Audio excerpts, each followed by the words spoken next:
Assalomu alaykum hurmatli televizor ko'ruvchilar. Dunyo Uyg'ur qurultiyi tor televiziyasi kundalik xabarlar programmasiga xush keldinglar. Men Hidoyat Musajon. Bugun 3-oyning 9-kuni seshanba. Hammanglarning mush vaqti xayrlik bo'lsin. Aziz ko'ruvchilar, to'ni diqqatinglar bugungi xabarlar programmamizning tafsilotida bo'lsin. Növətdə çətəllərdəki bütün Uyğurlar 15 mart günü Avstraliya parlamentidən ilindiğən qararını hayacan və təqazzalıq içində kütməkdə. Çünki Kanada və Gollandiya parlamentlərdən keyin Avstraliya parlamentidəmi 15 mart günü Xitayning Uyğurlarga qarata yürgüzüyotqan zulmlarını rəsmi yüzündə irqi qırğınçılıq deb qəbul qilish haqqındakı qarar loyihasi rəsmi ovozga qo'yildi. Bu tarixiy kunda Avstraliyadagi har qaysi Uyg'ur tashkilotlari Avstraliya parlamentining oldida zo'r ko'lamli birlashma namoyish o'tkazishga hozirlanmoqda. Bu munosabat bilan bugun Dunyo Uyg'ur qurultiyining raisi Dolqun Aysa apandim istansimiz orqali safarbarlik nutqi e'lon qilib, chatalladiki, bo'libmi Avstraliyadagi barliq qarindoshlarimizni 15 mart kuni Avstraliya parlamentida muzokaraga qo'yiladigan irqiy qirg'inchilik qaror loyihasining mutlaq ko'p ovoz bilan qabul qilinishini qo'lga keltirish uchun jiddiy harakatga o'tishga chaqirdi. Assalomu alaykum aziz Sharq Turkistonlik vatandaşlar, jumladan Avstraliyadagi aziz vatandaşlar. Xitoy hukumatining Sharqiy Turkistonda yapayotgan qirg'inchiligini Amerika hukumati irqiy qirg'inchilik deb to'nigandan keyin dunyo miqyosida bu zulmning irqiy qirg'inchilik ekanligini e'tirof qiladigan ovozlar yuksalmoqda. Nurg'unlagan parlamentlar bu haqda jiddiy harakatga kirishib, bir qism parlamentlardan rasmiy shaklda bu zulmni irqiy qirg'inchilik deb e'tirof qildi. Shimoliy Amerikada Kanada parlamentosi tunji bo'lib Sharq Turkistondagi bu qirg'inchilikni irqiy qirg'inchilik deb tarixiy bir qadamni bosdi. Bu 21-asrdagi yalnız Uyg'ur tarixi uchun emas, butun insoniyat tarixi nuqtai nazaridan ilingan muhim bir qaror bo'ldi. Yevropa qit'asida bo'lsa, tunji bo'lib Gollandiya parlamentosi Sharq Turkistondagi bu zulmni irqiy qirg'inchilik deb tanidi. Endi oldimizda 3-oyning 15-kunisi Avstraliya qit'asida Avstraliya parlamentosining yuqori palatasida bunun irqiy qirg'inchilik bo'lib bo'lmaganligi haqida muzokara va ovoz qo'yish bo'lmoqchi. Bu tarixiy bir kun. Avstraliya parlamentosi bunday bir qarorni olgandan keyin bu dunyoning boshqa davlatlarida, bo'pmi demokratik davlatlarda intayin muhim bir tarixiy qadamga sababchi bo'ldi. O'tgan 2 haftadan buyon Avstraliyadagi tashkilotlarimiz, faoliyatchilarimiz imkoniyat yer bergan doirada özünün saylam rayonlarındaki parlament a'zolari bilan, senatorlar bilan ayrı-ayrı uçuruşuş, xatlarni yozish, ularga haydakchilik qilish nuqtasidan nurg'un harakatlarni yapadi. Biz dunyo qurultiyi rahbarlari bilan 2 qatimdan ortiq to'r yig'ini o'tkazib, bu qonunni mutlaq ko'p ovoz bilan chiqarishning yo'llari haqida jiddiy istishora muzokaralar yapadi va butun dunyodagi Uyg'urlar, yalnız Avstraliyadagi Uyg'urlar emas, bütün dünyadaki Uygurlarını seferber qilib, bunu qo'llash uchun bir harakatga o'tish masalalarini muzokara qildik. Demak, 3-oyning 15-kuni Avstraliya parlamentidagi bu ovoz qo'yish tarixiy ahamiyatga ega. Shunga bir hafta vaqt qoldi. Bu jarayonda bütün Avstraliyadagi vatandaşlarımız bütün işimizni tashlab, bütün kuchimizdan seferber bo'lib, bu qonunni mutlaq ko'p qism ovoz bilan qabul qilishga harakat qilishimiz kerak. Yana şu günüsü, 3-oyning 15-kunisi Avstraliyanın her qaysi joylarda yashayotgan Sharq Turkistonliklar Avstraliya parlamentosining oldiga yig'ilib, zo'r ko'lamdagi bir namoyish harakati yapmoqchi. Avstraliya 4000 dan ortiq 5000 ga yaqin qarindoshimiz yashaydi. Mushlar agar bir qancha ming kishi Avstraliya parlamentosining oldiga to'planib, ko'k bayroqlarimiz bilan, Avstraliyaning bayroqlari bilan parlamentning oldida bir qancha soat namoyish qilib, shu ovoz qo'yilayotgan vaqtida özümüzden avazlarını anlatalısak bu yerde bizni qo'llayotgan parlament a'zolariga, senatorlarga destek bo'lgan bo'lamiz. İşkillikte qolgan bir qism parlament a'zolariga jasorat bergan bo'lamiz. Bu yalnız Avstraliya uchun emas, bütün dünyadagi parlamentlar ve Uyg'ur davası ko'ngildilayotgan insonlar uchun cho'ng bir harakatlantirish kuch bo'ldi. Shu munosabat bilan Avstraliyadagi bütün vatandaşlarımızda 3-oyning 15-kunisi bo'ladigan mushu ovoz qo'yish harakati uchun hozirdan boshlab qo'ldan kelgan tayyorliklarni qilishga, bo'libmi 3-oyning 15-kunisi balichaqalarimiz bilan har qaysi shaharlardan Canberraga yetib kelib, muşu navaişqa aktif iştirak qilishinglarni arzu qilamiz. Biz dunyo qurultiyi bo'lishimizdan chet ellardagi dunyoning hamma yerdagi vatandaşlarımızı Avustralya'da 3. ayının 15. bo'ldigan muşu tarixiy kuniga diqqat nuqtai nazarimizni burashni va qo'limizdan kelgan moddiy ma'naviy yordamlarni qilishni arzu qilamiz. Muşu Adelaide'den, Canberra'dan, Sydney'den yurttaşlarımız keçileri uxlamay neçə min kilometr yollarını biz aşağı barıdı. Abduldan tutudu. Şununla bununla başka dünyanın her qaysi joylari teşkilatlarımızdan, vatandaşlarımızdan bulağa maddi manevi yardımda buluşunu arzu qilamiz. Dünya qurultiyi muşu şehirlerden Canberra'ga keladigan avtobus yol kiralarini hal qilish uchun qo'limizdan kelgan yordamni qilmoqchi. Buning uchun Dünya qurultiyi $10,000 mablag' ajratib, bularning qilayotgan ishiga azroq bo'lsa-mu bir yordamimiz bo'lib, ko'nglimizni ifodalashni qaror qildik. Şunun başka devletlerdeki bütün vatandaşlarımızda mı okşaş bir hareket ötüp bularını konuşumuz maddi cihetten, manevi cihetten, fikri cihetten konuşumuz hiç kalanmasa en azından namazlarımızda bulağa dua kılıp bulağa gəlbisi üçün tilektaşlık bildirişke çağırırım. Reuters agentligining xabar qilishicha, Amerika Davlat Majlisining demokratlar va jumhuriyatchilardan bo'lgan 2 nafar Avam palata a'zosi bu hafta ichida qonun loyihasi sunib, Uyg'urlarni Amerikaga qabul qilishni tezlatishni talab qiladi ekan. Bu tunji qitim Amerika Davlat Majlisida Uyg'ur musofirlarini qabul qilish to'g'risidagi bundaq bir qonun loyihasining sunulishidir. Reuters agentligining xabar qilishicha, Uyg'ur kishilik huquqini qo'llash qonun loyihasi nomli bu loyihani Demokratik Avam palata a'zosi Ted Duch bilan Jumhuriyatchi Avam palata a'zosi Mario Dinas birlikda tayyorlagan. Xabarda ularning qonun loyihasini bu hafta ichida sunadiganligi. Agar qonun loyihasi ma'qullansa, uningga iltimos qilgan Uyg'ur musofirlarining Amerika musofirlar sistemasida oldin o'ylashadigan kishilar muomalasiga erishadiganligi ta'kidlangan. Qonun loyihasi jumhuriyatchilardan qancha kishining qo'llashiga erishadiganligi ma'lum emas. Lekin Reuters agentligining bildirishicha, qonun loyihasini tuzguchilar Davlat Majlisidagi mo'tadil jumhuriyatchilarning qo'llashiga erishishiga ishonch bilan qaraydi ekan. Ma'lum bo'lishicha, bu qonun loyihasi Uyg'ur musofirlarining Birlashgan Davlatlar Tashkilotiga iltimos qilishdan otlab o'tib, Amerika hukumatiga bevosita iltimos qilishiga imkoniyat yaratib beradi ekan. Bu orqali Uyg'ur musofirlari Birlashgan Davlatlar Tashkilotiga iltimos qilsa, ular turishliq 3-davlatning Xitoyni xabarlantirib, Xitoyning Uyg'ur musofirlarini qaytarib ketishini talab qilish xavfini azaytadi ekan. Avam palata a'zosi Ted Duch Reuters agentligiga qilgan so'zida bu Amerika tashqi siyosati va insonparvarligining eng yaxshi an'anasining davomi degan.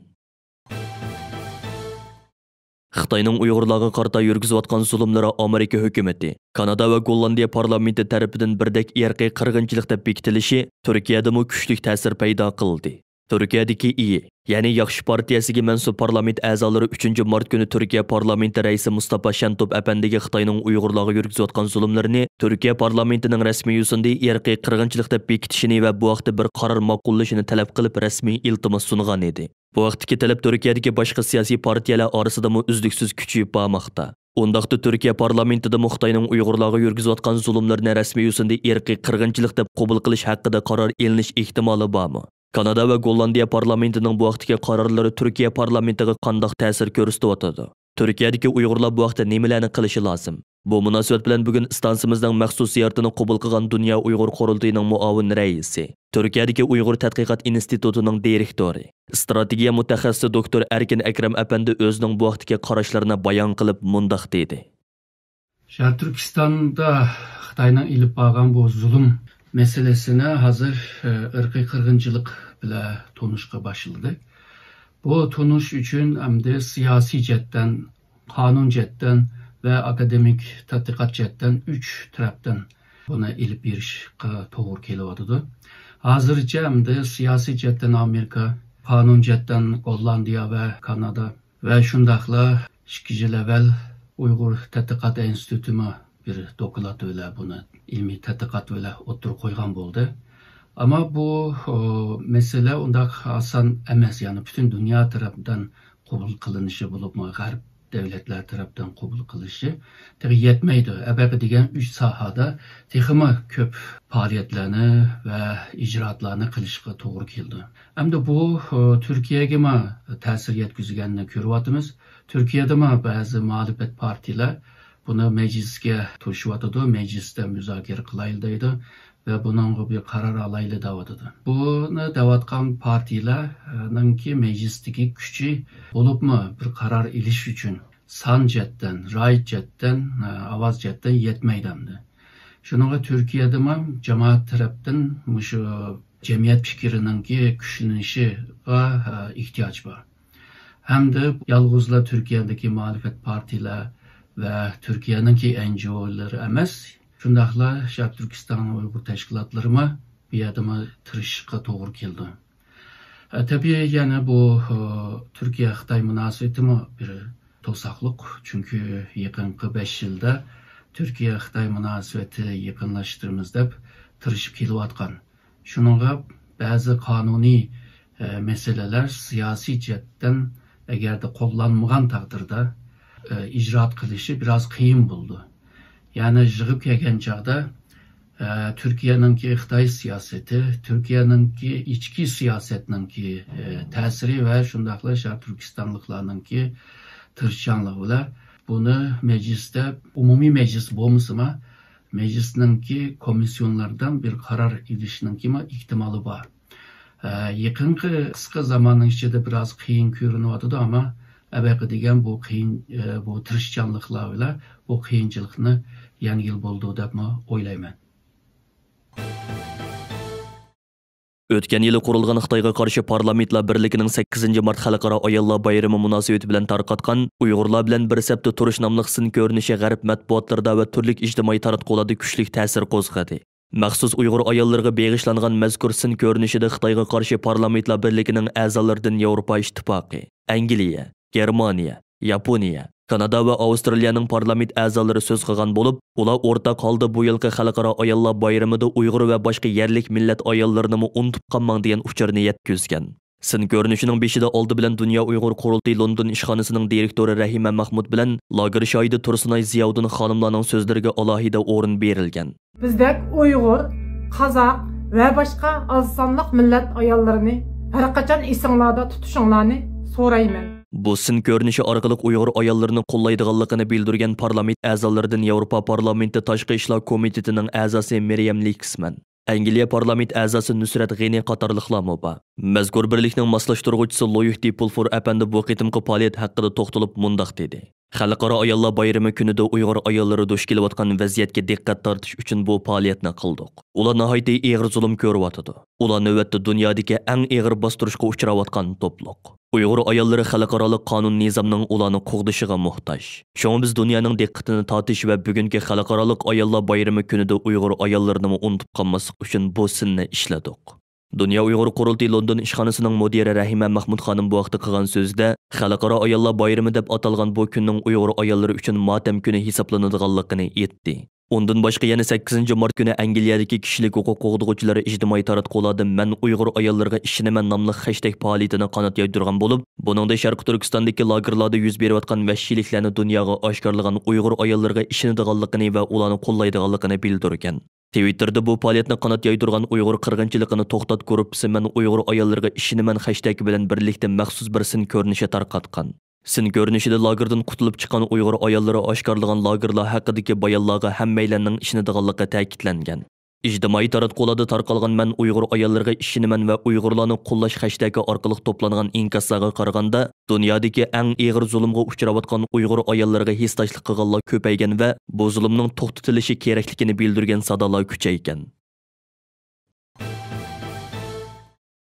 Angliyadagi Express gazetining xabar qilishicha, Kanadadagi eng chong o'qituvchi partiya hisoblangan Konservativlar partiyasining rahbari Erin O'til Angliyani Xitoyning Uyg'urlarga yurgizgan irqiy qirg'inchiligini ayblashda va uni rasmiy qabul qilishga chaqirgan. U mundoq degan: "Dalillarning Birlashgan Davlatlar Tashkilotining irqiy qirg'inchilik to'g'risidagi ta'birlariga tushadiganligi aniq. Dalillarning salmoqi nihoyat zo'r.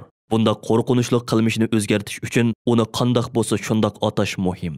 Erin O'til bu so'zlarni Xitoy Uyg'urlarga irqiy qirg'inchilik qilganligini inkor qilib, Kanada va Yevropadagi Xitoy jamiyatlarini safarbar qilgan, ular Beijingning harakatini terrorlikka qarshi turish deb oqlayotgan mazgilda aytgan. Angliya parlamentinin Avam palatası yaqında savdo qonuniga irqiy qirg'inchilik moddasini kirgizish to'g'risidagi qonun loyihasini oz farq bilan rad qilgan edi. Express gazetasining bildirishicha, Erin O'til bizning ovozimiz Angliyaning yangratishini umid qilgan muhim signal degan. Kanada parlamenti yaqında Xitoyning Uyg'urlarga tutgan muomalasini irqiy qirg'inchilik deb e'tirof qilgan. Buningda Erin O'til halqalik rol o'ynagan edi. Erin O'til yana Xitoyga muvofiq diplomatik savdo embargosi yurgizish uchun Amerika, Angliya, Kanada, Avstraliya, Yangi Zelandiyaning hamkorlashi kerakligini bildirib, biz Uyg'ur irqiy qirg'inchiligi, Hong Kong vaziyati, savdo, tor hujumi va josuslik masalalarida Beijingga bo'lgan besimni moslashtirishimiz kerak degan. Xitoy Tashqi ishlar ministri Wang Yi 7 mart Beijingda yillik axborot yig'ini o'tkazib, Xitoyning Uyg'urlarga irqiy qirg'inchilik yurgizayotganligi to'g'risidagi dalillarni bema'nilik va butunlay yolg'on deb inkor qilgan va G'arb davlatlarini indiyalar, afrikaliklar, yahudilar va oberjinlarga irqiy qirg'inchilik qilish bilan ayblagan edi. Hurmatli ko'yuvchilar, yuqorida Dunyo Uyg'ur qurultiyi tor televiziyasi kundalik xabarlar programmasida diqqatingizga sundiq. Keyin qitimliq programmamizda ko'rishaylik. Ko'rishgacha omon bo'lgaysizlar. Xayr xo'sh.